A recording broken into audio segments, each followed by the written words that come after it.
6-гийн ангийн сурагчдын дунд гацуур модоо одоор чимэглэлийн сэдвт уралдаан явагджээ. Эхний 10 сурагчийн авсан одны тоог үснэгтээр харуулв. За өгөгдлийн метаныг олъё.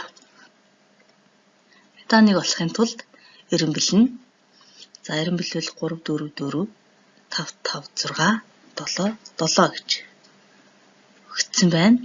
Нийт 10 хүүхдийг авсан учраас тэгш гишүнтэй гэсэн үг. Тэгвэл голын 2 утгын арифметик дундаж болно. Өөрөөр хэлэх юм бол метан нь 5 гэсэн үг. За өгөгдлийн далайцыг олъё. Далайц гэдэг бол хамгийн их утгаас хамгийн бага утгыг хассан зөрүүг хэлнэ.